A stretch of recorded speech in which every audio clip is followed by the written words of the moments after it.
You guys, Ned Fulmer just did something that has people absolutely losing their minds. And honestly, I cannot believe we're still talking about this man in 2025. But here we are.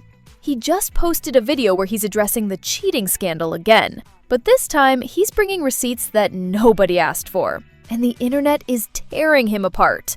We're going to get into what he said, why people think this is making everything worse, and what this means for his attempt at a comeback that, honestly, just keeps getting more painful to watch.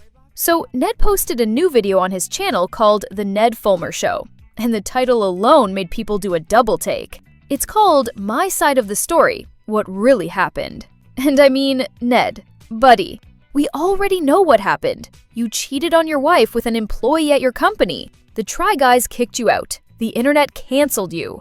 We lived through this in real time back in 2022. But apparently, Ned feels like there are still things people don't understand. So he sat down and filmed this whole video breaking down his version of events. And it is not going well for him.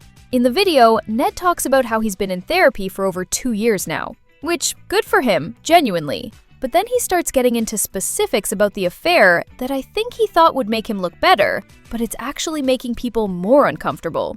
He talks about how the relationship with the employee, Alex, started as an emotional connection before it became physical. He said they bonded over work stress, and that it felt like she understood him in a way that his wife Ariel didn't at the time. And people in the comments are like, Ned, this is not the defense you think it is. You're literally describing an emotional affair that you let escalate, and you're trying to make it sound sympathetic. He also addresses the timeline, which has been a huge point of speculation. He confirms that the affair lasted several months, not just a one-time mistake like some people thought, and he admits that there were multiple instances where he could have stopped it and didn't. He said, and this is a direct quote, "I kept telling myself it would be the last time, but I kept going back." And like, Ned, that's not humanizing yourself. That's just confirming that you made a conscious choice over and over again to hurt your wife and betray your business partners. One of the wildest parts of the video is when he talks about the day the scandal broke. He said he actually knew the photos were going to come out before they did because someone had reached out to his team trying to sell the story. So he had time to prepare, time to tell Ariel, time to tell the Try Guys. And according to him, he did tell them. But the way it all unfolded publicly was still chaotic because he didn't expect the internet to react as intensely as it did. And I'm sorry, but what did he think was going to happen? You built your entire brand on being the wife guy, the dad guy, the wholesome family man, and then you cheat on your wife with a subordinate? Of course the internet was going to lose it. He also tries to explain why he initially put out that apology video that everyone clowned on.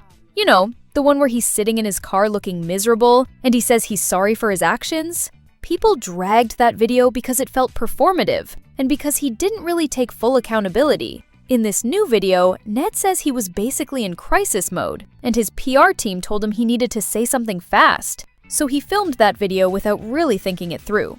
And he admits now that it wasn't the right approach. But again, it's like, okay, we can see that, Ned. You don't need to tell us 2 years later that your apology sucked. We already knew. The part that's really getting people upset is when he talks about Ariel and how she's handling everything. He says they're still together, they're working on their marriage, and they're in couples therapy. And he talks about how hard it's been for her, how much she's had to forgive, how much she's been through. And people are commenting like, Ned, stop talking about Ariel's pain like it's part of your redemption arc. She didn't ask to be part of this public narrative again. You're the one choosing to put this out there. And it does feel like he's using her forgiveness as a shield. Like, if she can forgive him, then maybe the audience should too. But that's not how it works. There's also a section where he addresses the business fallout. He talks about how the other Try Guys, Keith, Zach, and Eugene, had to make the decision to remove him from the company. And he says he doesn't blame them. He said they did what they had to do to protect the brand and the rest of the team.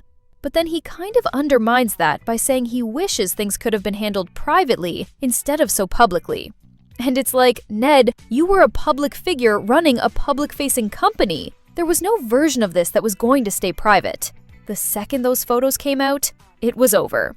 Now, the reason this video is blowing up right now isn't just because of what Ned said. It's because of the timing. He posted this in the middle of his podcast season, where he's been interviewing people about rock-bottom moments and redemption. And people are pointing out that it feels like he's trying to control the narrative and rebuild his image, but he's doing it in the most tone-deaf way possible. One comment that really summed it up said, "Ned wants forgiveness without actually sitting in the consequences of what he did. He wants to explain himself out of accountability." And I think that's the heart of why people are so frustrated. There's also the comparison people keep making to other influencers who've been cancelled for cheating. Like Desmond from Eat With Us cheated on his wife Christy, and they got divorced. And he's still making cooking videos, and some people still watch him. But the difference is Desmond's content wasn't built on his marriage. He was a cooking guy who happened to be married. Ned's entire identity was the wife guy. Every video, every sketch, every bit of content he made was tied to him being this devoted husband and father. So when he cheated, it didn't just hurt his personal life. It destroyed the foundation of his brand. And that's why he can't just move on and make content like nothing happened. Some people in the comments are defending him, saying that cheating isn't a crime and people deserve second chances. And sure, I agree that people can grow and change, but the issue isn't whether Ned deserves a second chance in his personal life, it's whether he's earned a second chance with the audience he betrayed. And based on the reaction to this video, the answer is no. People don't trust him. They don't believe he's genuinely changed. They think he's just trying to rehab his image so he can keep making money off YouTube. There's also frustration that he keeps bringing this up. Like, if he really wanted to move on and find a new audience, why is he still talking about the cheating scandal? Why is he making videos titled My Side of the Story and doing podcast episodes about infidelity? It feels like he's stuck in this loop where he can't let it go, and that's making it impossible for anyone else to let it go either. People are saying he needs to just accept that his career as a public figure is probably over and move on to something else. But he seems determined to cling to this, and it's just getting sadder to watch. What do you guys think?